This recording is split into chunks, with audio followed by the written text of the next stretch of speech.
Hello and welcome to the Octagon Mage Wars 2023 League. I don't know, there's some jumble of words in there that covers it. Anyway, this is your friendly neighborhood Sharkbait with my co-host Koshade. Hello. Hey, hi.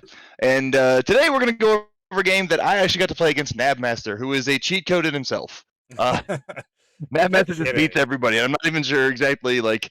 He has a card. Sure he has a card with his name imprinted on it. I'm not gonna tell you which one if you don't know, but it's like awesome. He won a tournament and got a free card, and our alternate art one. And it's really cool. So it looks like we have Sharkbait here in the bottom right here playing the Elementalist. Elementalist. And this is one that Puddnhead and I are going to do a in-depth dive on the tactics that we created for this one. And so this is my first time actually running it in a live scenario, right? Because we were doing a whole lot of like planning, and the plan turned out to be pretty cool. You'll see me follow most of the plan in this particular fight. But yeah, we're going to do a tactics video on this one too. This is probably, I gotta say, some of those badass mage art is the Elementalist in general. Agree. 100% agree. Also, a quick note, one of the funniest things I thought going into this particular fight was, oh shit, Paladin might be actually the worst matchup for this particular setup that I was going to do. Like, the planned opening that Puddnhead and I came up with is pretty bad. Not pretty bad. Paladin has a very, very good time against this particular one, usually. So, I had to spend time figuring out how to combat the fact that it was a Paladin. That's fair. And it's Knabbmaster. It's a Paladin on top of it being Knabbmaster. So, right? you know. Like all the bonuses, right, to your game. Yeah, exactly. And it looks like we're going to start out with Shark. You're moving up to the center here, casting that Amulet of Attunement. Very basic economy play you see most of the time. And Knabbmaster playing the Paladin, just getting an aggressive forge. Yeah, look at that. And so I led with the Amulet, and then I used the Amulet right away to get the mana, and then I Mana Lotus. So I'm going super economy play right now. But so is he, if you look at it. Oh yeah, he's going the Mana Crystal. Okay, so basically what I think of when I see a Mana Crystal versus a Lotus is you're sort of setting the I'm going to try to get a little aggressive faster.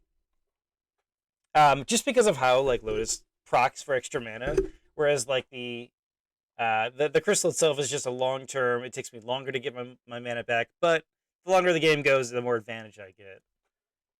Yep, that's a good way to look at it. And the Elementalist is particularly good at short bursts of economy in this case because of the large elementals that you typically want to play. Yeah, I can see that.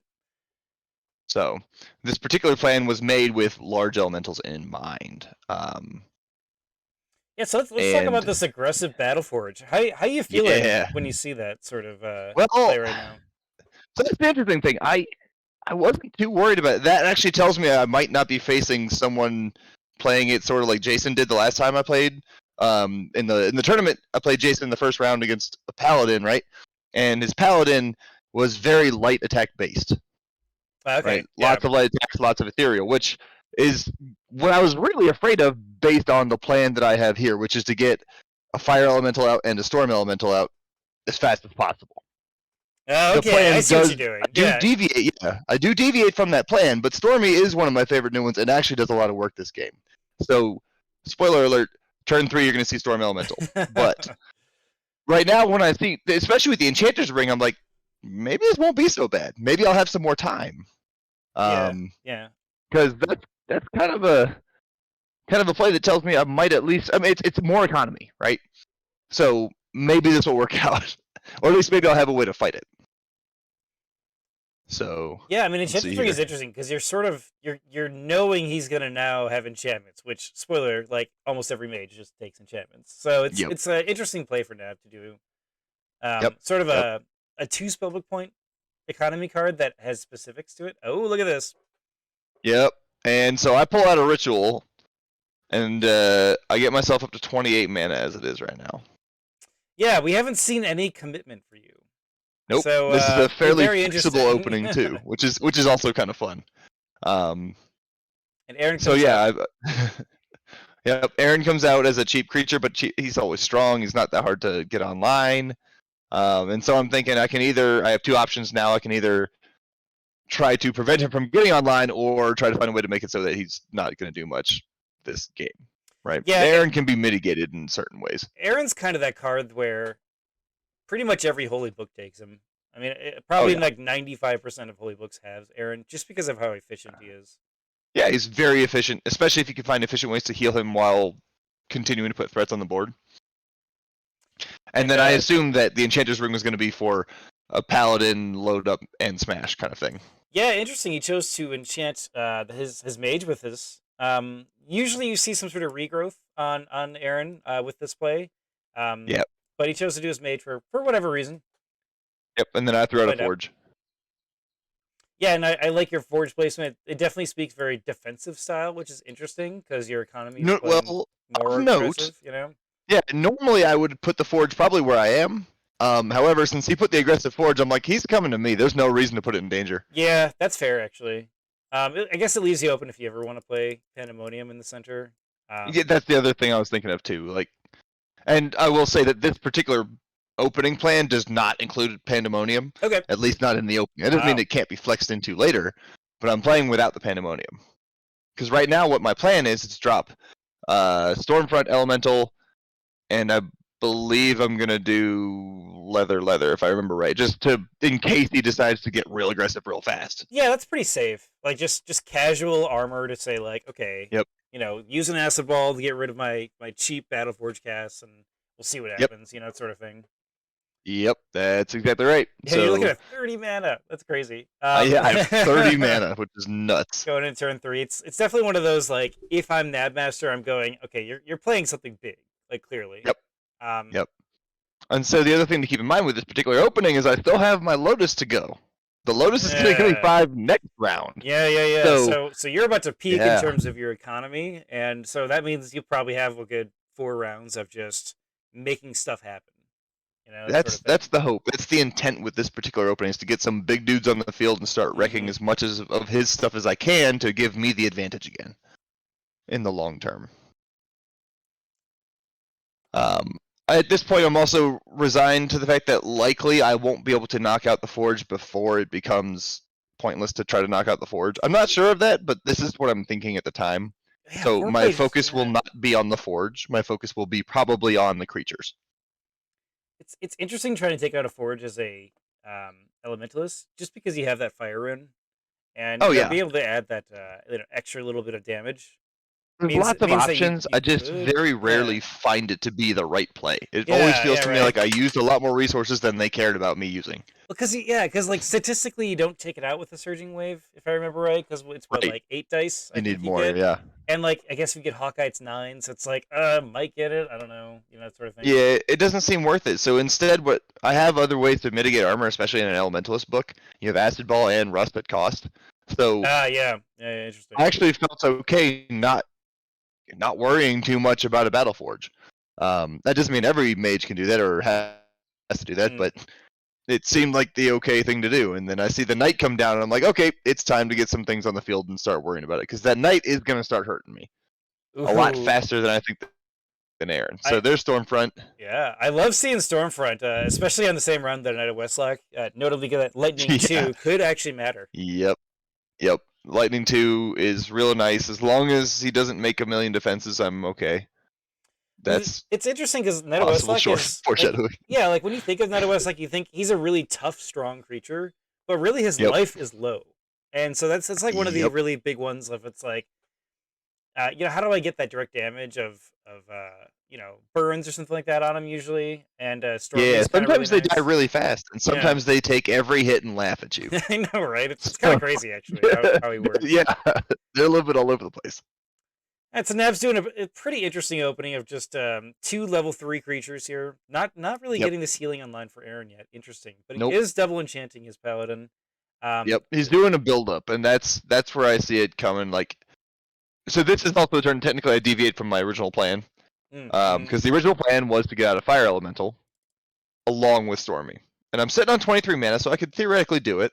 Because the mana Lotus proc here, so you get +5 mana. That's nice. Yep.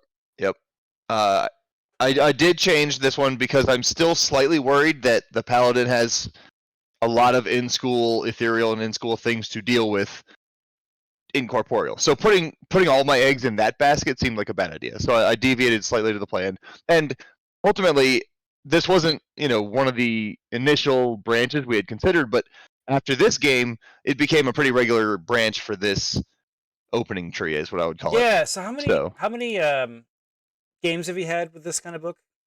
Live games. This is the first one. The first and one. the only Okay. one. Very cool. But Yeah. I've had so a few, you're I've had creating the some- tree. Right, and I had some practice. We ran through some practice games that didn't either didn't complete all Okay. the way, or it's more like theory crafting, or I was coaching. Like sometimes Puddnhead will run it, right? And so I'm it's talking not with like him about it. Yeah. So you've seen some of it in action. Yeah, we've seen some, but me actually piloting it, this is the first time bringing it out into the wild.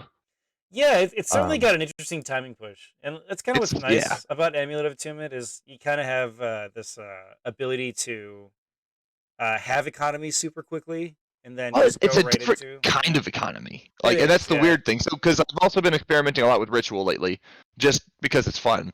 Oh yeah, ritual's cool. My You with ritual? other game against Iridius fan, where I ran my Turbo Necro, used a lot of ritual. But it's interesting trying to apply similar concepts to a completely different mage that plays very differently.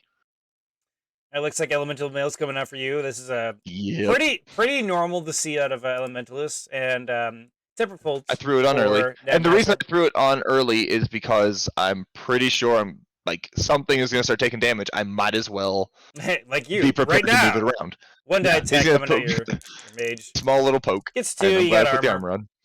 Yeah, that's that casual armor. It's nice. Yep. Hit poke. Didn't end up doing anything.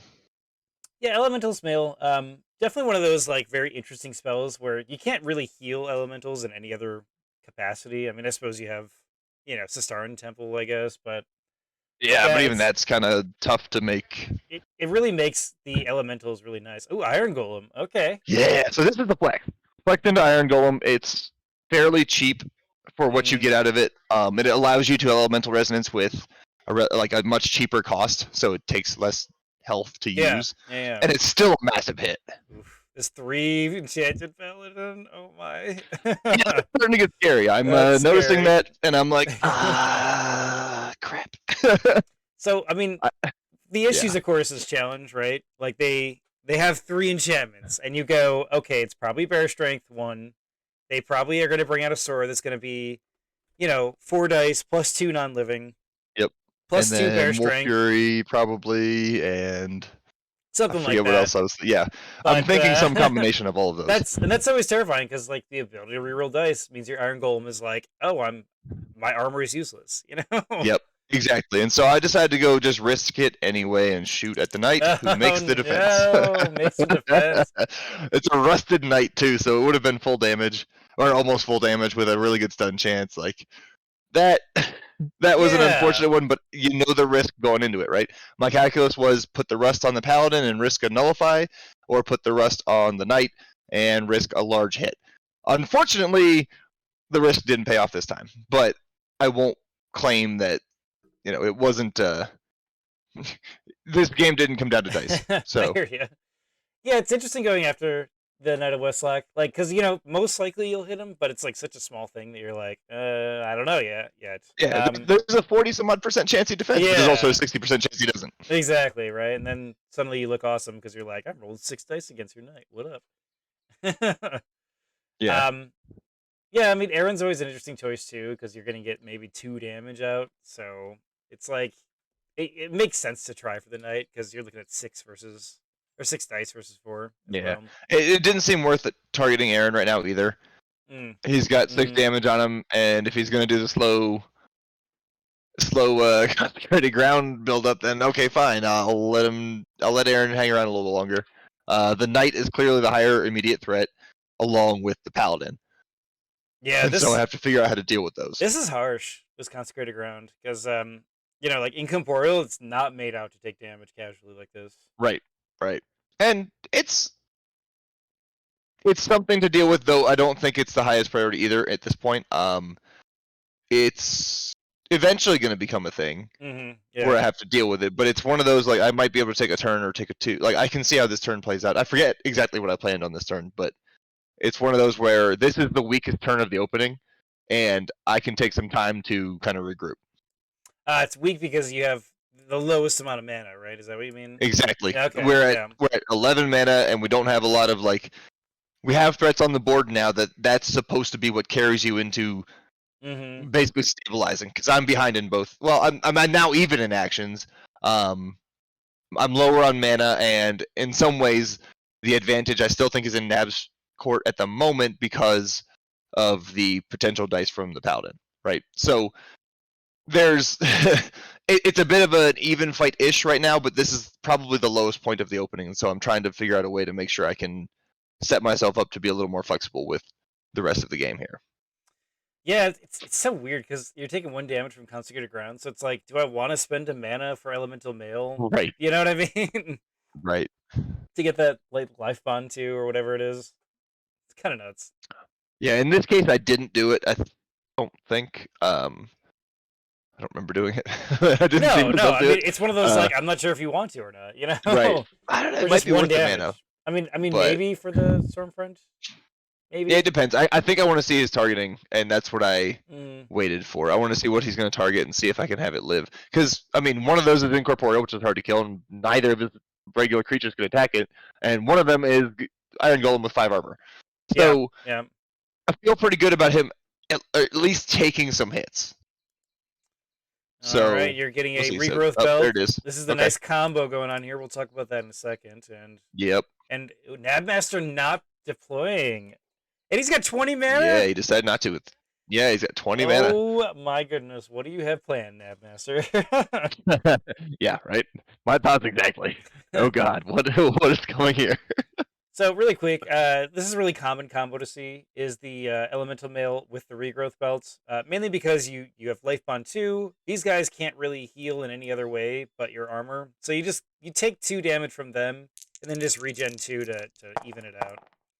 Yep, exactly. And so I decided to go for it and hit the Knight of Westlock, and he didn't make his defense, and I got a really big hit on it. 6 dice gets 7. All right, dealing 6 damage ultimately. Very nice. Here's the key part. I also got the stun on that. That's sick. That's a sick play. That one made up for the defensive last round. I kind of figured that damage would be okay to. Yeah, I mean, basically, statistically, he would, defend one of those. Makes sense. Exactly. So I was happy taking that risk again. And what is Nab gonna do? He's got 20 mana here. Okay. I know, right? All right. It's freaking me out, man. Freaking me out. All right, he's gonna come in here. So we're probably gonna see some sort of swing here. The big thing is when his pillar. Okay, here we go. Okay. You say yeah. I didn't want to give it away because I remember exactly what happened now, but. Yeah, so, pillar is the scary card, honestly, when it comes to the scary card against my creatures. Oh my god. However, he gets, all damage. It looks big, but it's okay. Rolling 6 dice gets 6. And of note, at some point, I fixed it now, but at the time, Stormfront was counted as living for some reason, so we have to do some adjustment on the damage. But 6 damage will go through on the Stormfront Elemental. That's hard. And then he's going to get hit again in the upkeep. Oh, so I knew that. So harsh. Well, yes, but I knew this is coming at some point, and I have at least a vague plan of how to keep Stormfront Elemental alive. Okay, fair enough. And the vague plan is to let the teleport his ass out of the zone. That's going to happen. That's been the way this deals with Pillar in general. Now, the risk is he pushes it back in. But if he has to spend more mana on it, I think I'm okay with it. Yeah, that's fine. I mean, getting rid of the movement spell. Exactly. And it's not like Pillar gets free attacks anymore as well, so it makes sense. Yeah, so ultimately it's not, I wouldn't say a great trade, but it's not a trade that that I'm unprepared for. So Stormfront now is about half dead, which is fair. And then he's going to take another 6 die attack, which I think he should survive. And I also am going to be able to help it with the Elemental Mail and the upkeep. So I feel okay about at least that one living. Yeah. I mean, he probably will live. The Consecrated Ground might be a little scary, but then again, the Elemental Mail, you're right, is probably his best bet. Yep. So there's a few options I have here, and I think I remember what I do, and I can give it away if you want, but no. We're gonna let it happen. Don't give so the Iron Golem's away. just gonna punch it in the face. Iron Golem attacking Aaron, 6 Really dice, gets ton of 8. damage. 6 damage going through. This Aaron is, damn, he is enduring, that's for sure. Yeah, he just took an freaking, Iron Golem to the face. yeah, just broke his jaw, man. Right Aaron's gonna tell you across 1 the arena. die. Gets, is nothing. What sucks is that Aaron's rolled 2 damage on each of his rolls. They've just been normal damage each time. Yeah, right. Poor guy. Poor guy. I mean, that's the thing is like not powering up Aaron tends to do that sort of thing. Oh, are you stealing? Are you stealing? Absolutely. You're gonna attack with an Iron Fist. I love that. Gets the damage and punch him dead. Yep. This is kind of one of those interesting things where it was an opportunity. You know, Aaron cost 5 mana, and it was a little expensive spell point wise, but it blocked, you know, 2 attacks here. We had 12 dice. So I mean, when you think about it, like the investment's fine. For now. I think it was. He doesn't really. It was absolutely the right thing, and so I don't like the consecrated ground. You make a good point about it, and I get rid of it. The upheaval. Yeah, nice upheaval's play, awesome nice for play. that. Upheaval is fantastic for anti-consecrated ground, which is another issue that this book can run into, or at least the elementalists in general can run into. Consecrated ground is a pain in the ass to deal with. Yeah. But upheaval is both in training and gives you 2 armor next turn if you want it. Makes sense. Makes a lot of sense, yeah. Yep. So. All right, here comes the pillar. We have a ballista getting placed as well. The ballista was placed. Nice. Barely. Damage goes barely, through. Yeah. And I did already do the elemental mail, so I effectively kind of saved Stormy. Like, there's a really high risk of Stormy having died there. Yikes. Yeah. Right. So I had to double check if Incorporated were burned at the time too. So so Stormfront is hurting, and I still feel unless he wants to spend mana on killing it, it's gonna survive. Yeah, so probably moving or teleporting is probably a good call here. I mean, he does have Ballista coming up, so he could try that shot. You have to roll 3 ones on 5 dice. Yeah, so I mean, it's possible, you know. It's possible, but I think I'm betting on the better use of his bolt going into the Iron Golem, especially when I see the challenge go onto him like that. Oh yeah. This challenge token speaks to me that we're seeing a sword out of this Battleforge. Right. It speaks to me that that's the target at least, and I don't expect the Ballista to shoot Stormy. So that's what I'm counting on for that one. And I know that I really can't do anything about quote saving the Golem. I'm just kind of hoping he survives enough to get a punchback or to allow me to get a punchback. Yeah, I mean, 5 there's an absolute risk. Armor, you know? It is exactly. There's a risk that he dies though because challenge lets the Paladin reroll. Like I understand there's a risk for that. I decided to go with it anyway. I mean, if the pillar chose to hit the Golem, like it's kind of fine, honestly. Yeah, you know, exactly. Like 6 dice versus maybe. 5 armor. I'm normally okay with that. Whatever. It'll do at the same amount or less that it did to Stormfront. So, okay. Let's see. So you're looking at 11 mana. Knabbmaster's at 14. Ballista is ready to shoot. Ballista's interesting because you can just kind of fireball it if you wanted. You have interesting answers for Ballista as an Elementalist. Yeah, and for the moment, Ballista's not my highest, not a priority. I really think I need to deal with. I guess it targeting your Mage might be the scary part. I don't really know. I don't think he's going to target my Mage. Yeah, I think he's targeting the Golem. Probably the Golem is your best bet. Partially just because I think he's going to follow the challenge. Because you'll get it like 3 damage, maybe something like that. Average is 3. Sorry, expected is roughly 3. It's not super out of range to go at 4 or 2 either. Yeah. So I was kind of hoping for the 2 side of things, obviously. Right. And I'm contemplating a whole bunch of different things. You can see I prepared a Wall of Earth at one point because I'm like, I can just block him off and do that. And ultimately, I think I just settled back onto the lesser teleport plan and stopped trying to get cute with it. I mean, when you really look at the board state right now, Knabbmaster doesn't have necessarily that many scary things. I mean, it's an almost dead Knight of Westlock, which you might have an unavoidable lightning attack. You know, something like that. I mean, you obviously have a basic lightning attack. Yeah, I have a couple of them.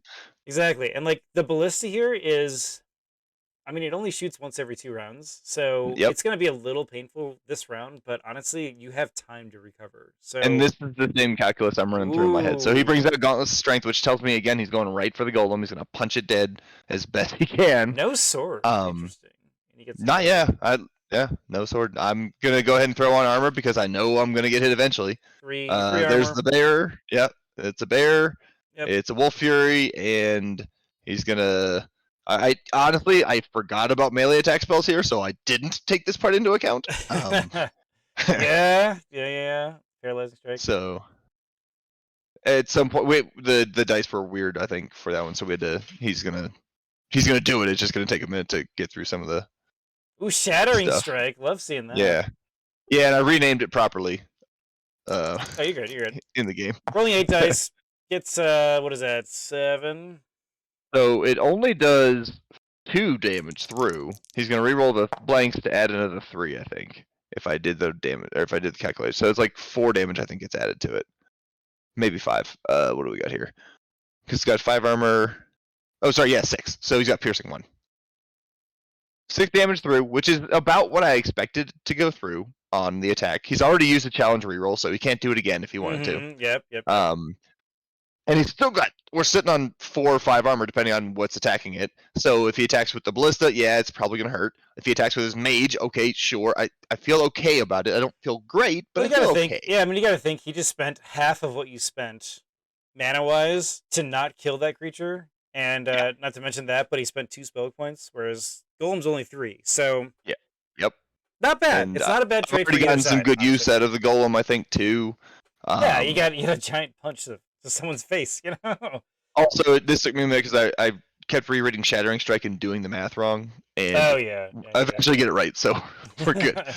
I forgot about that because Shattering was weird. I love seeing the Shattering Strike played, by the way. Yeah, that was cool. It didn't help him that much against a 5 armor Iron Golem. Fair enough. Partially because he rolled so many normal damage as well, so eventually we cycle back to we had it right a minute ago. And I didn't want to short him any damage just because I forgot what that card does. So, honestly, you don't see it. That was in the quick cast. Because a lot of players, when they look at this card, they're like, "I'm going to take it in every book," and then they start realizing this is expensive spell point wise. And right. They go like, if they don't go armor, I'm just kind of, what am I doing? Yeah. It's a 4-die attack for 2 spell points. You know what I mean? Yeah, and it's good. I mean, Iron Golem was like one of the best targets for that. Yeah. You know, and like Nab played this well, playing the Bear Strength with the Wolf Fury with the gauntlets. So didn't even need the sword. You know, very nice. Didn't need the sword. Doesn't need it all. So I decide to start. Like, I'm aware of what he's trying to do, so I'm gonna go hit him with the stuff. Yep. And this is one of those hindsight moments. Well, I also missed the slam. I was trying to slam him because I knew he was going to try to punch the golem again, so I was trying to derail at least partial. Love seeing that. Yeah. Thing, but I didn't get didn't get the slam. Especially like when the Paladin rolls 2. That is so unlucky, man. It's unlucky, but he also has tempered fold, so there's a higher than normal chance of that happening. I was just kind of hoping that it didn't happen like that. Yeah, that's fair. So he's gonna stab him with the knight, and I feel okay about it because lots of armor, 2 damage. I'm like, he's got 4 life. This is why Iron Golem's good. Back to the math I was saying a little bit ago. Plus, I'm like, come on, get the 2, but no, he rolls 4. I got the 4. That's unfortunate, but what are you gonna do? If he'd have gotten 3 or 2, I'd have been good because I'd have gotten another punch out of him. But like statistically, I should have, but it's okay. The dice have been fairly within normal range lately. They're gonna get a little spiky later, but I mean, Knabbmaster really showing off that challenge and how you can use it with the melee attack spells. Very nicely done for me. That's fantastic, yeah. And the knight makes another defense after I used Stormy, so I was unhappy about that. Obviously, statistically, like in that range of he'll probably get 2. It's not too bad. I'm not too mad. I was hoping it would work. I would just need a little bit to go my way. I hear you. Right, and so he's gonna punch me for a bit, and that's fine. Especially when he rolls like that. Some dice gets very unlucky here, especially because you have armor just for most of the stuff. Yeah, terrible roll, and then I let her teleport. You get him out. You get him out. This is great. Wasting the pillar attacks is super nice, actually. Yep, and I get initiative, so like I could theoretically teleport him again or like lesser teleport him up 1 Yeah. out of the range, so he'd really have to try to get me back into the pillar.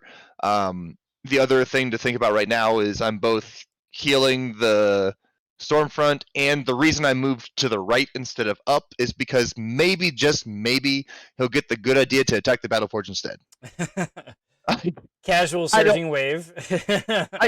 Maybe he moves in and punches it. I don't Yeah, know. I mean, Sometimes punching people isn't make bad. things. Yeah, like I would prefer to give them the option of having that target than punching Right, my face. right. Just let that Right? Battleforge be like, hide behind it, you know? Yeah, and if he does it, cool. I get to keep using it. If he does, great. That means it's a hit I didn't take. So, So this is like, the turn that I would start saying that the Lotus, the advantage of that mana gain is starting to wane, and I would say yep, Knabbmaster is starting to gain the advantage with Mana Crystal, I economic would wise. agree. I mean, I The would say difference that. is. Oh, sorry. Go ahead. I would say the Amulet of Attunement is still keeping up. You know, not Yeah, by it's a keeping lot me of in it. yeah, exactly. The other thing to think about in this case is if I can eliminate the knight, I think that the ultimate, like the opening like that, and the trades were worth it. Yeah, I So mean the Knight is he's yeah, he's 4 life from dead. So I mean, like you have a lightning attack. yep, I have 2 of them theoretically, without using spells. Oh yeah, yeah, fair enough. Yeah, if you If have I could do it. man, if you have the what is that? The unavoidable lightning attack one, Arc lightning. arc lightning. Sorry, my cat's being weird. There you go. That's a really good spell against Knight of Westlock, It is, mainly because and if that you was get noted yeah. post game. Okay, gotcha.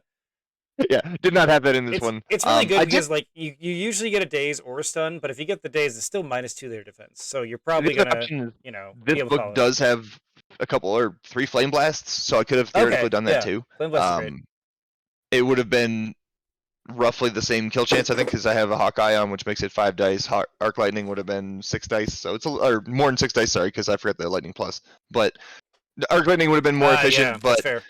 Flame Blast is still usable in that situation. I Yeah, don't believe. I think at this point I end up. Screw it. Let's just. He's already gotten 2 defenses. Is he going to get a third? I don't think he will. Dangerous thinking sometimes. You gotta be you never careful with know. that. You never know, right? Exactly. But I think it's worth the risk. And in this case, if I can get, especially if I can get off of Stormy, just zap him dead, I've gotten what I want out of him. Yeah, I would still call this game relatively even between you two. Yeah. I think these big enchantments are something to worry about. Mm-hmm. They're scary. Ooh, okay. So you have an elemental one come out. Very cool play here. Yep. Especially with the Hawkeye, obviously a solid play. Vorpal And Blade he gets a comes Vorpal out. Blade out. Yeah. The piercing 2 is probably one of the scariest parts about this. Yep. And so I decided to quick cast Stormy up there.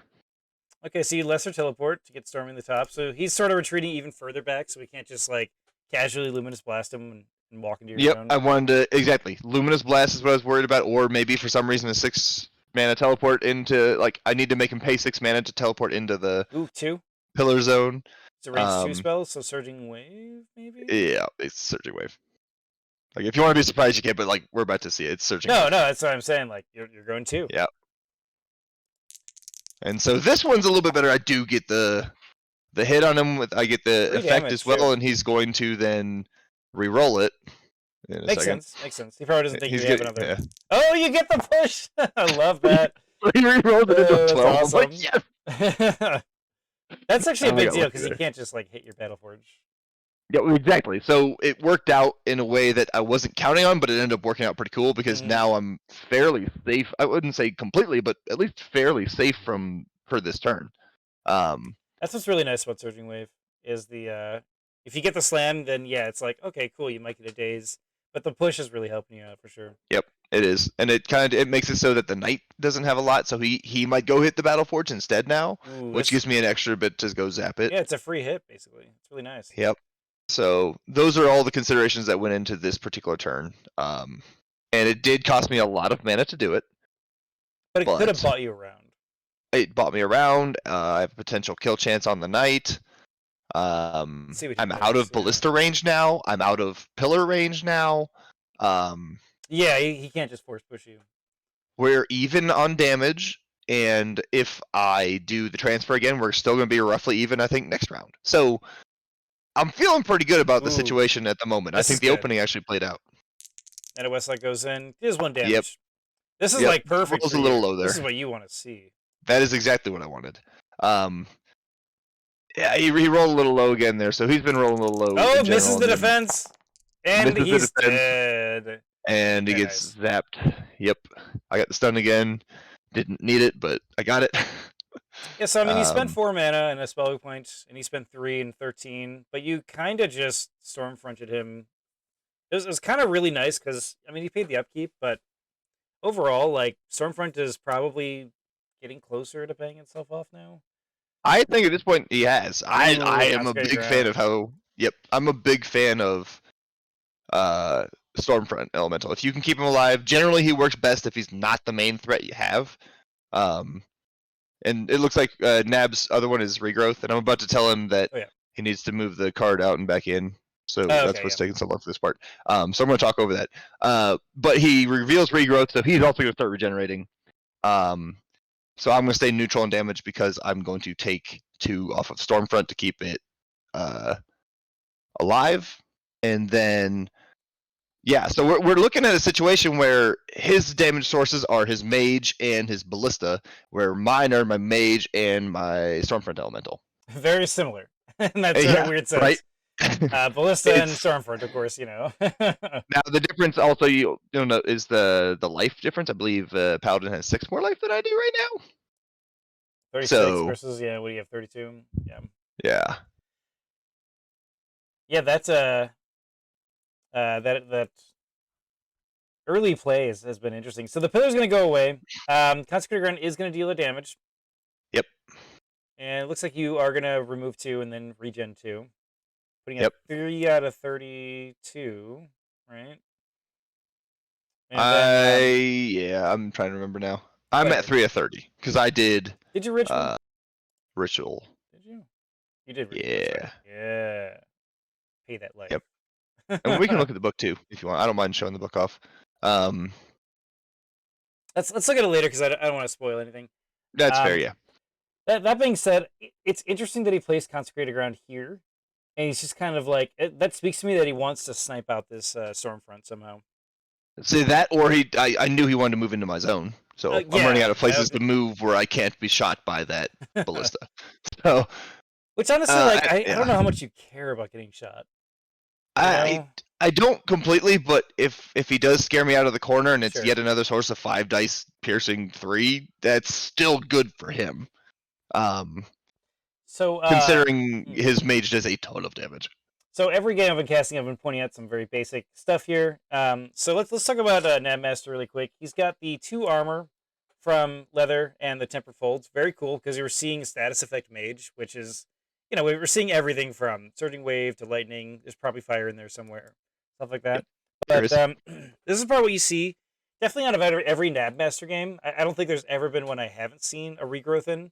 So just if you ever like question how good regrowth is, like, or regrowth belts, like just start taking it and start putting it on when you have like 2 to 3 damage, because you'll notice that your value when you really look at it in the long game. It's like you think minor heal costs the same spell points and mana wise, and you get maybe 5 healing, whereas this regrowth will probably get 8 to 12 healing throughout the game. And in some ways, it has a different kind of effect where it almost discourages attacks that are like chip attacks. Yes, absolutely. Because they're just going to be regenerated. And that's why we're seeing Shark do this regrowth belt elemental mail thing, because it gets rid of that chip that elemental mail kind of places on the Mage. Yep. So it's just one of those common things that if you're newer to the game, regen is just a standard that you'll see everywhere. It is a very, very solid play, yes. And Nab puts on a little more armor, and so do I. You get leather gloves. Getting that armor stack up. There's so much armor stacking in these tournaments lately. It's crazy. Yeah, well, I also know he's trying to hit me. He's got a piercing sword, so like, woo. But yes, yeah. Yes, he does have a piercing sword. So right now it's 3 piercing, 3 piercing. Yeah. Insane melee. Gets rid of your wand. Yeah, I told him that you. For those who don't know, if you target the Mage with dissolve now, it'll give you a menu and you choose what to dissolve. Oh, that's nice. Yeah. Even though in this particular iteration it says the wrong verb, but it's fine. I fixed it. Yeah, a lot of these games have been you doing hot fixes after every game because this is still a new module, honestly. So yeah. Yeah, it's still beta. So yeah, he gets rid of my Surging Wave 1, which is, I think, fine because I got the use out of it that I wanted, and it drew a spell. I have, if I want them, I have 3 or 2 more. So I know I have the firepower gas to do it. I was gonna say it's in school for you and dissolves out of school, so that's really Exactly. Yeah, that's fine. And I still have my Battleforge currently, so I'm not too worried about that right now. Yeah, and I he's probably assumed not. I was gonna lose it, so I threw an acid ball at him. Oh, look at this because- damage! What? Okay. What? Yeah, I rolled some pretty high damage, and then he re-rolled the effect, and in both cases, I still got 2 corrodes and 3 damage. So putting him down to 0 armor then. He's or 1 effectively armor. got 1, I 1 believe. armor, yeah. Yeah. And it's really nice getting 2 corrodes when they have only +1 armors. Yep. Because it's hard That to was get nice. rid of. Plus attacks the Battleforge, gets 3 damage. Yep. That's roughly average. So. Yeah, this Concentrated Ground, I think was honestly, that. like, he placed this here also because he wants you to move that Stormfront. You know, Yep. or spend another Lesser Teleport. Or even an upheaval at this point. Yeah. Yeah, right. 8 attack, Oh. 8 dice going to your mage, only gets 3, he chooses... Rolls very poorly. Okay, so he has a challenge on you. Yep, re-rolls and gets a lot more damage through. So 9 damage is a pretty big hit. Yeah, very nice, very nice. However, he's now in my zone. Yeah, I mean, he is in a his Consecrated Ground zone. Yep, that's true. But I have 9 dice I can throw back. So. That's badass. Yeah, we'll see. And that's without spending mana. I have to spend damage, though, so it's kind of, Alright, you're going to target the Paladin? Yep. So I use Lightning Strike from my Mage. Okay, so you're going to Elemental Resonance. 5 dice getting rolled because you do have really Hawkeye. I do have Hawkeye. And you already had the Temper Folds get used, so that's just sticking days. That's really nice. Yep. And then we're going to see another Lightning Strike going on. Nice. And I got another daze on him, which, I was hoping to get this done, but it's a low % chance. It's fine. Like, honestly, like, double days is what it is, Yep. And I put 2 damage on myself, 2 damage on the Stormfront, and I'm going to, I think, take 2 off of Stormfront in upkeep. So, that or I'm not, and I'm cool with him attacking him. I don't remember what I do here, but, like, either case, I'm alright with it. Oh, I see, yeah. Yeah, when you automatically use Resonance, it'll ask you how much you want to take, and it'll give the rest to your elemental. Interesting you chose, because you're focusing on my mage with challenge, so you chose to put the damage onto... Interesting, yeah. I split it, also because I had the Water Glyph and decided to pay... That's what I did, I healed from the Water Glyph. This is something that the Elementalist can do really well. You have this... So he had a Surging Wave, Water Glyph, and you're basically getting that 2 extra healing on top of the regrowth healing, so really nice, cool little... double combo healing play there. Mm-hmm. And so we're looking at, like I said, there's options here, and I don't think the fight is necessarily going poorly at this point. It's not. I don't think one is clearly ahead of the other, and I'm comfortable in damage races because that's just what I tend to play. No, I mean honestly, this is a slugfest right It's also Knabbmaster, so like you can never take the foot off the gas. I mean, I honestly, whenever I see 3 enchantments. Like what Nab has here, I think Purge, which I don't know if you have that because it is expensive. I don't have Purge in this one. It's expensive, yeah. Especially in the way this book is constructed, I don't think I could afford it. It's rough. It's rough to do that. So I don't blame you at all for not having that. But oh my god, that's such a good Purge target. It's a great one, and most books I run actually do run a Purge. Yeah. But this one I could not find a way to. I mean, you gotta think. You don't have Purge, but you do have like Meltdown in school. So like there is that other course you can kind of go down. Especially in this tournament where like everybody runs mass equipment, like everybody runs it.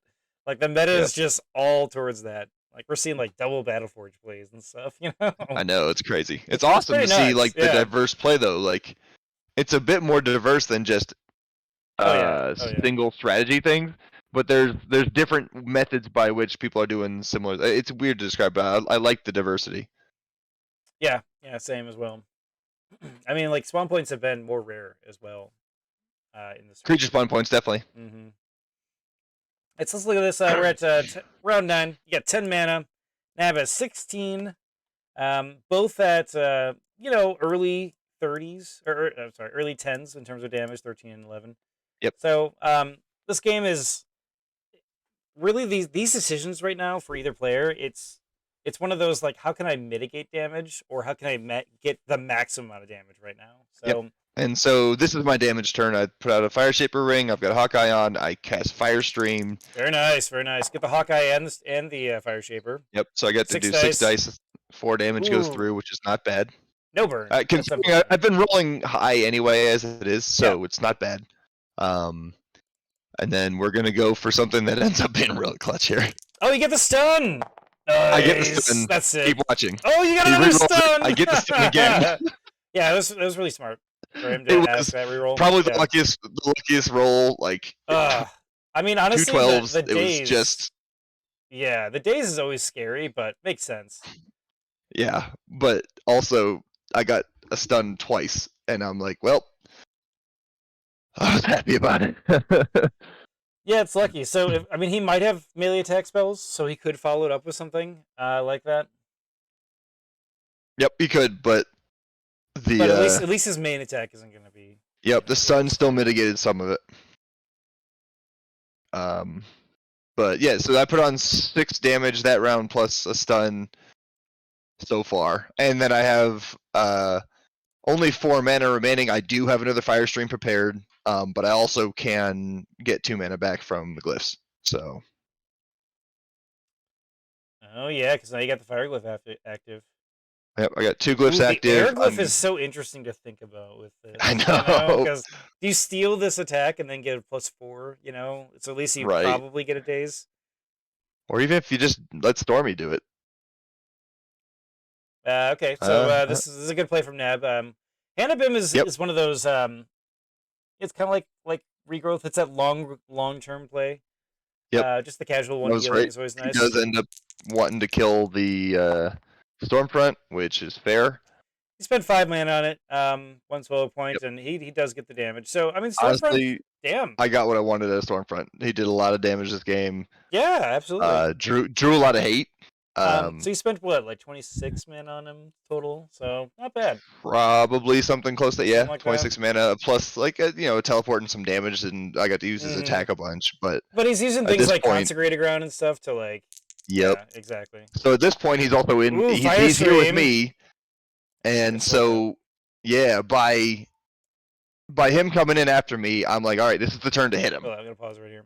So you did a Fire Stream here. You did 6 dice, and you got 8 damage on it. Very nice. And you got dealing 7 and a burn, putting Nab at 25 out of 36. Holy cow, this damage race just went way in your favor. Yep. The stun really helped me out because it avoided me getting hit. Yeah. And then because he was playing to quick cast against Stormfront, that means I still didn't get hit. So I was able to put a bunch of damage down. Burn's going to deal 2 damage. That cancels his regrowth. Yep. And at this point, my thought is I need to keep the foot on the gas. I know he's going to heal, and I don't have a way to stop it. He's got initiative. I don't even have Poison Blood in this book or I didn't in this iteration. I can't stop it. So. Yeah, I know the heal is coming. It's too bad I just need to keep the pressure on. Too bad he couldn't put on. I mean, the Fire Streams were great. It's just too bad he couldn't put out a Pandemonium last round. Yeah, you're right. I was mana short. It in here. I do, yeah. So if anyone's wondering, it's 12 mana. He was short on mana for sure. The big thing is if you're about to lose a big creature, like instead of using this as like this interesting weird spawn point mana thing, you bring it out. So when something big like a fire elemental is about to die, you just bring it out during your quick cast, and then you're like, go ahead and kill it, and then you just get it back for the 12 mana. Or in this case, it's Stormfront. Yeah, so you get it back for the 12 mana instead of spending the 20 or whatever it is. So really interesting sort of like pseudo play you can do where you keep the pressure on with Pandemonium instead of using it as pure economy. Yep. The options are use it as a mana discount and tend to lose it, or use it as a respawn point like that and kind of get like a surprise cheaper elemental. But yeah, I agree. I think we're probably going to see a heal here. because 25 out of 36 for Nab, that's just basically like, oh, you're asking to die, like right Yeah. away. You know what I mean? Especially with a holy mage. Yeah, exactly. Like, Yeah, minor heal or heal, most likely a full heal here. Um, unless he wants to bring like a creature out or something, but I don't know. We'll see. And yeah. your Battleforge is probably going to die this round. So if you're Yeah, gonna... but I mean, again, if he shoots the Battleforge, I've already gotten what I want out of it. Yeah, Like, yeah, right. there's nothing else for me to deploy except for elemental ones, and I don't think I have the mana for that right now. That's fair. Yeah. I don't remember if I do that. I don't think I do that. If you did a wand, it would make sense just to be like, get all the value here, but Right. Yeah, my thought at this point is purely with counter the healing, because I know it's going to happen. I just need to be able to keep up in damage, at yeah, least keep it close. I mean, I could see a meltdown being very effective here. Yep. I could also see just a dissolve on Vorpal Blade if you wanted to reduce how much dice he's sending your way. That's an option. Because of piercing 2 and a 1 die basically going away. Yep. Those are both good options. Or just get super aggressive. I mean, you know, he's got 2 corrodes on him and 1 armor. 2 corrodes is the thing. So the meltdown, I don't think he'd keep the armor anyway. He'd keep tempered folds. Oh yeah. Basically drop everything else probably. He'd probably go down to 1 corrode then, most likely. Yeah, maybe. All right, there's the heal that we're talking about. There's the heal, and he gets a good roll in the heal. It's and 9 out of the 8. Yeah, just a little bit above, but still fairly fine. That's about in range of what I expected. I'm just glad it wasn't 12. Right. But I mean, knowing that, I'm like, all right, let's hit him back. Okay, keep the damage on. I love this play out of you. Fireball. You get the Fire Shaper Ring and Hawkeye. Yep, and I didn't roll great on that one. Little unfortunate there, and you get the 5, so it's just 1 burn. I was plus a lot of damage early though, so like it's not too bad. Yeah, but you're still keeping pressure on him. You know. Yep. Still got the burn. Still got damage. It was still everything's still okay. I was really hoping that the dice would favor me way more than him. I mean, it's 3 lower damage than you thought, but yeah, I hear you. I wanted him to help me out. Notice what he's doing here. Hand of Bim. He's gonna heal himself 1. Then he's gonna neutralizing mist. Neutralizing mist. And get rid of the corrodes. Neutralizing mist has been super popular in terms of getting rid of corrodes. I love it. It's a great one. It's cheap. You know? I personally like that you have to take a card to do something with it instead of just swapping armor. Yeah. And then he's gonna Battleforge goes down, and that's fine. Yeah, Neutralizing Mist, definitely one of those cards. You know, 2 spellbook points. You had an Asswell that cost 1. You spent 5 on it. He's spending 2 plus the corrodes to get rid. So you know, it's like I would still feel pretty fine with that. Yep. And so I put another bunch of damage down on him. Oh, you get the burn. Very nice. Yep, I did get the burn. There was a pretty high chance of burn anyway. 3 damage gets through, so overall it broke roughly even because he started the round with 25. So it wasn't terrible. Yeah, and especially because he burned to heal and stuff like that. You know, but you have 3 burns on him, so like you know it's. I do, and I will make a note. This is the turn where I almost made the right play. This is the turn. Okay, fair enough. The turn, and I'll tell you what it is after. But this is the turn where I made the wrong play. So we got 3 burns. I almost made the right one. 3 burns. Looks like 2 damage from that. 1 burn getting removed. That's going to get mitigated by the regrowth, but still, you're mitigating the regrowth, which is nice. And your own regrowth belt is putting you down to 9 damage. So we've all around just sort of like brought the damage levels low. You have burns. He got rid of corrode, so there is a trade-off there. But overall, just a you know, can we keep gas on? I imagine from you. Kind of. So, tell you what do you think I'm playing? Well, there's one spell I would change and one spell I would not. I made the right call with one of them and wrong call with the other one. I mean, you got 12 mana. Honestly, when he has 3 armor like that, I'd probably Acid Ball, or Rest, and then I'd probably do a Fireball or something like that. All right, so those are good guesses. I'm pretty positive I'm about to see some kind of armor come off that Battleforge. That's why he moved back into rage. Yep, I can totally see that. He's got 3. So you got 3 mana there. Might as well. Exactly. So I prepared Rapid Dismantle. Ooh, okay, very cool. So that'll get me the Water Glyph. That's honestly better. Yeah, that's better than an Acid Ball. Yeah, if you can it is. You can pull it off. It's especially considering what actually ends up deploying. Since your initiative, you can pull that off too, unless he chooses to teleport or something, I guess. Which that's my thought too. You know, he might teleport because he wants to just run away and heal, which is you know a thing. I will also remind the crowd that this is Knabbmaster. He doesn't run. Or does. He's just too damn good at this, man. You'll understand at the end. Actually, Nab is really good at positional games, and if he feels like he needs to... You'll understand what happens at the end, and I'm like, it's totally a Nab move, and it's a Nab thing. It is such a good job at this. Yeah, I mean, these are the kind of plays where, that's what wins you the games, is those sorts of plays. Oh yeah, there's a reason he's undefeated in the league right now, and it's just a damn good player. It's fun to watch sometimes, even when you're the one getting beaten on. But yeah, no, the Rapid Dismantle I think was actually the good play of the bunch. The second spell, what I'm thinking here is I'm thinking along the same lines you are. I need to keep the pressure on. However, I also recognize at one point that you'll notice that I moved it back to my spellbook. I also recognize that if I keep him where he is, maybe that's okay. Yeah. Yeah, if you choose the Tar Trap here, that'd be an interesting idea.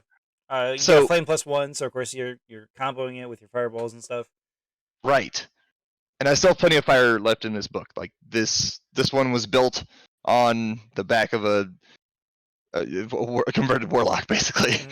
So, yeah, there's a lot of considerations here. Do I keep the foot on the gas, or do I keep him in place and then put the gas on it next round? I went back and forth on this a lot. Ultimately, I chose what I did, but with the benefit of hindsight, should have stuck with Chart Trap. Fair enough. It's so scary having a challenge on you as well, because if he just chooses to be like, all right, flying sidekick with a Vorpal Blade attack, like he's looking at tons of extra dice and reroll and stuff like that. So it is a little scary. You know how fast that Nab has a threat on you right now. It is a bit scary, though. I will point out I do have 4 armor and a 13-point damage advantage. True. Right, so like it goes way into the calculations, but I don't know. Elemental Cloak. The Elemental Cloak comes out. Very cool. Okay, so that's gonna mitigate your Hawkeye. It would mitigate the fireball. It mitigate all kinds of fireplays. So I was really happy to pick the. You got it! Oh my god, that's the best Rapid Dismantle you can ask for.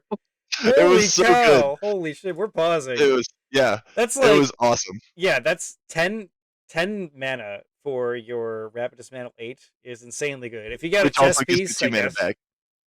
I get 2 mana from the. Because you have the amulet. Very cool.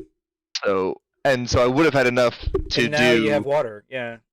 So I would have had enough to do the Tar Trap, which is why I was like, I'm going to do it. But I decided to do Flame Blast to keep the pressure on, which was still a good play because look how much damage he takes from it. I mean, he only has 2 armor, so 4 damage and a burn. You keeping those 3 burns up. Yeah. However, absolutely fine. Like I said, I'm going to remind the crowd, this is Knabbmaster. He's going to run. It'd be funny if he just ran. No, man, he's going to do something way better. He's going to win the game. Okay, fair enough. Not this round, but he's going to put himself in a position to win the game. So, it's just what he does. So, it looks like you have favor here. As I was saying, he has a ton of dice potential. So, it's interesting because he's going to have initiative next round, so he could just flying sidekick. And that's the consideration I didn't think about. Yeah.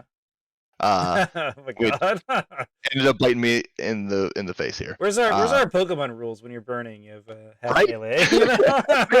There we go. No, this is where like I should have Tar Trapped if I'd kept him in place. I don't know that I would have won, but I would have had another round of blast. He might have had teleport here. Here comes. He's like, okay, I think I can win. Yeah. So he's also get the reroll. Oh, look at that damage! He doesn't need to reroll that one either. Look at that damage. Okay, so Nab is probably thinking, if I don't kill you right now, I'm gonna die. So I might as well just try to kill you. And exactly. Beautiful play here. So beautiful play. Comes in with the melee +1 from the hand of Bim, stabs me, then pulls out the. I think it is flying sidekick. That's a normal one to take. And you lose a die and a piercing, but you still get 8 more critical damage goes through. Love that. Okay. And the damage that he was rolling low on earlier started to catch up. This doesn't make up for it. He's still, I think, low. But now we're sitting on like, I'm at a bunch of damage. It's all about the initiative. I'm gonna heal a bit in the upkeep too. Burns helped me out a lot. 5 damage from the burn. What the hell? Okay. So what I'm saying is like, I'm at 4. Theoretically, if he rolls low, I got a chance. I don't know how. Like he would have to roll really poorly because he gets a reroll and everything too. Like I know the game is over, but the fact that this book even had a chance against Knabbmaster, I'm pretty happy with it. It played out pretty well. I mean, this Knabbmaster has probably played this Paladin before, is my guess. You know, if this Even is if he your first hasn't, time running Knabbmaster's it. just cheat code. Love it, love it. Right? So again, used initiative very well in this play here, and Absolutely won the game with that. In hindsight, and I probably should have stuck with my initial thought. If I'd have tar trapped him, I don't take those 2 hits. I don't know what his other card was. He may have had something cheeky to do. I don't know, but I don't lose immediately. I don't think. So I would have gotten a round of 2 more flame blasts into him, or I would have had to chase him down, or maybe he healed. I don't know what it would have been, but I wouldn't be basically dead. Bravo, bravo. Yep. So this he has a is shattering well played. strike. Yeah. Okay, very cool. Very cool finisher. Yep. He gets 8 dice, rolls 9 damage on it. I mean, Yep. he just rolled your death. He didn't have to use shattering strike. You know? Nope. Didn't have to. I was really hoping he'd roll like 2 damage twice in a row, but, really showing off here the strength of melee attack spells. Yep. And first off, GG Knabbmaster. Holy cow, well played. Yep. Fantastic play. I love seeing that flip here. But I do want to point out, because a lot of people see this and they're saying, like, I know some people say, like, well, melee attack spells are just broken, and that's why. But I want to point out that this is a solo mage, basically. You know, he had some creatures, but notice how they just kind of died, and he used those creatures to really power his mage up. And his mage is one that did all the damage. Like, I do think Westlock flying really... sidekick is a little undercosted, but it's not so egregious that I think it needs adjusted. It's a little low. That's not a huge deal. I mean, there's lots of things in the game that are a little low. Yeah. That are very efficient for their cost. You know, I mean, honestly, when it comes to one-shot attacks, it probably should be like 4 or 5 mana, something like that. Yeah, I think it's fine. I'm just saying, like, I wasn't the designer at the anything, time, so I don't know. Yeah, right. So if anything, it's a little low. It's not egregious, I don't think. Again, if I had tar trapped, I wouldn't be getting kicked right now. Yeah, right. Yeah, So, all those sorts of weird considerations, especially because you saw melee attack spells. It's like, okay, he does melee attack spells. You know, it's not like the indicators weren't there. You know what I mean? Right. And again, he just absolutely played that very well. I am curious to know if he's in the comments, like, what was the other spell he had prepared for that round. But I went back and forth on Tar Trap and Flame Blast so many times that I chose the wrong one there, I think. Yeah, so makes me pay for it. Does a great job with the recovery there. It was a fun match. This was a really fun match. Yeah. I don't have much else to say. Knabbmaster just did Knabbmaster things and won the game. Yeah, no, I mean, that's a really good way of looking at it. I mean, I think there could have been maybe some mitigation with getting rid of bear strength and stuff like that. Just because, like, those 2 extra dice that could equal 4 around is kind of a big deal, you know? The Dispel game is not something that Elementalist plays well. It doesn't. You're right about that. So I decided to go the other route. I got lucky with a stun at least once. The dazes and stuns, yeah. Yeah, so there were ways to mitigate it. I think it just wasn't the normal remove that crap kind of way. Yeah. And if I'd played Tar Trap, I wouldn't be getting kicked right now. Excuse me. Oh, but I mean, to go back really quick, because I had a point I wanted to make, and that is, sorry. You know, this isn't necessarily a solo mage, because we saw at Aaron that basically was used as kind of just an absorber of attacks, and then a Knight of Westlock, which basically you put a rust on, and he was like, let's just try and get dice, but not support it at all, because he definitely could have like healed it or done other things if he wanted to, but he wasn't about that. This is what I would call a pseudo solo mage, I guess, and that is you have some creatures to open with, and then you just beat the crap out of them. So like, without the ability to have melee attack spells, I would question if the solo mage is something you could do in this case. But I would note that you probably his particular build is the melee equivalent to what mine was running too, actually, because I was doing very similar things with a low number of buddies, where the mage was doing the damage, but I was trying to do it at range. Right, I would say they're very similar in that sense. I would say your creatures are probably a little bit more reliant, only because you have to steal their attacks. But you know, I love seeing like the Hawkeye with Stormfront. I think it's such a cool combo, and like even getting things like a lightning ring would be pretty cool to give you additional, you know, dice to that. Oh yeah, kind of this thing. this book could go through a couple iterations. I think actually Lightning Ring's a good idea. But I was just making the point that strategically they're very similar in Yeah, that they are. you Yeah. cast creatures out and you don't really need to support them too much. Mhm. At least not use your actions for it, because you can do passive support, which is what I think both of these Yeah. actually excel Yeah, at. right. The elemental mail with the regrowth belt. Right. Whereas Hand of Bimshala would have helped with some of the other stuff, and his mage being a high threat also makes it so that it kind of pulls some of the threat off the other creatures. Yeah. I love how you basically mitigated this ballista after a while. Like, sure, it got the battle forge, and that might have made a difference, but I love how it's Nah, just it sort wouldn't of chilling back here. And I was out of like unique things to cast. I think Mhm. outside of an elemental wand. So, speaking of which, we can show the book if you want, like what's left in the book. Oh yeah, sure. Let's take a look. So flip that over. I've got some utility spells in here. Ooh, I've got that's fun. yeah. So that's the other things. You can theoretically go in with this book and resonance mend. Resonance mend. It kind of depends on how many elementals you can get out there. So I noticed you have 2 dispels. Yep. Normally I would say if it's like a curse mage, obviously use it for that. But you're probably not going to see curses, so I would love to have seen a dispel in the bear strength, just so he always has to reapply it. Yep. And that's a delay The- tactic where it Yeah. could waste his round of melee attacks and then force him to use another quick cast. You know what I If mean? the golem had survived one more turn, I possibly was going to do that. Yeah, that's fair. But being just myself and the Stormfront, I needed to keep the pressure on. It felt Fair like, at too. least. Yeah, 2 dissolves, very cool. 2 Zolves, 2 Explodes. Ooh, you have explode. Okay. I love Explode. So much fun. Yeah, explode's always interesting because like getting rid of gauntlets is an idea with that. Yep. It's hard to make for work some of the though. important stuff. Here we go. The elemental ones. Yeah, like I said, I got backups for the important stuff. I've got limited enchantments, but they're useful. And then this is the toolkit of elementals I have in here too. Ooh, Steam would have been cool too. Those tend to come out when I play Pandemonium first, but this is an opening fair. where I didn't. Fair, yeah. Oh, you have a mana and crystal. I do. There's options in this one. I would say I don't necessarily like the Lotus, and I think I've talked about this in other videos, and that is I generally prefer mana crystal over Lotus. Generally, I agree too, but the if point you of this have one was to put 2 big elementals out as fast as possible. Yeah, that's why the ritual. Yeah. Well, the ritual helped, and if I'd done crystal instead, it would have delayed it by a turn. Yeah, that does matter. If I did that. That does matter. Yeah, that's fair. So I needed the mana boost on that turn to do it. Oh wow, you were like almost out of attacks. That's crazy. Yeah, we're getting there. Yeah, I think the other attack spell I have is, or the thing's a flame blast. So I have 2 flame blasts on the board too. So there's a lot of attack spells in this one. This one's gone through a couple iterations now too, but it was absolutely a good test run, I think. Yeah, it showed pretty well. I look forward to seeing more games with this book because it's got some promise. God, ritual books are so interesting.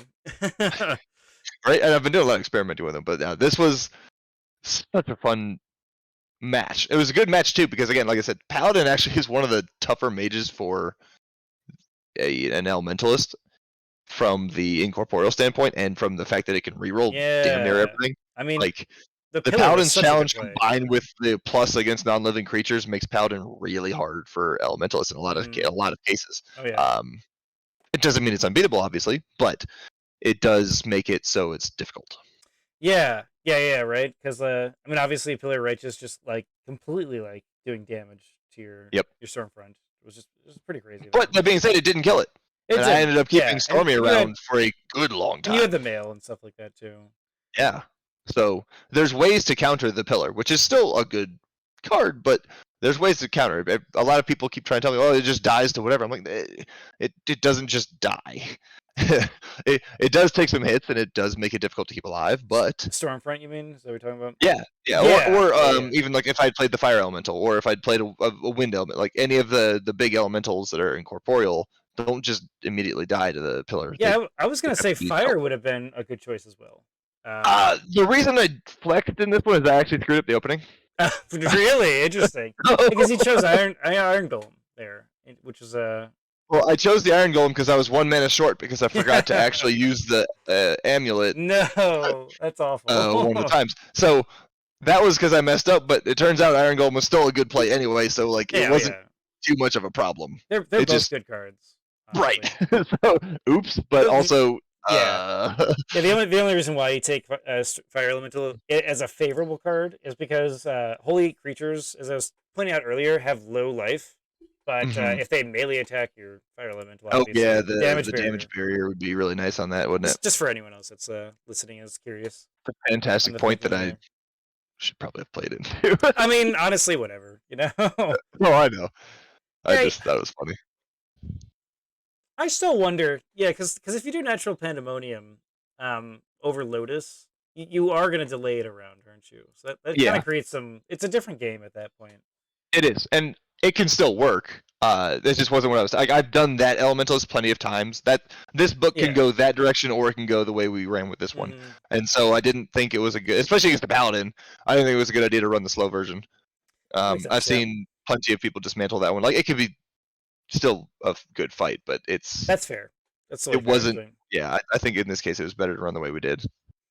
Yeah, I mean the late game Pandemonium too to get the free reanimate is sometimes really nice as well too. Yeah, that's true too. So it's So effectively 10 mana to get a 20 mana elemental, because you can cast it for is it 12? It's 12, right? yeah, it's 12. Yeah, Yeah, so 12, and then you get 2 back. and then you get a free 20. So basically, Right. like you're spending 10 to get 20 in that sense. Yep. If you're So looking as at long as you can certain. float, as long as you can float 12, you're good. So Hmm. yeah, 10 to 20. Well, that Trying was to an think if there's awesome anything game, else to Shark. cover. Yeah, Yeah, thanks. That was fun. Congrats to Nab. That was a great play, just honestly. well I, played. Yeah, I ain't even mad, man. yeah, right. Absolutely. So That was GG. the fun one. I'll leave you with the closing I stuff, mean, Shark. I tried it this time, so when in doubt, man, kill it with fire.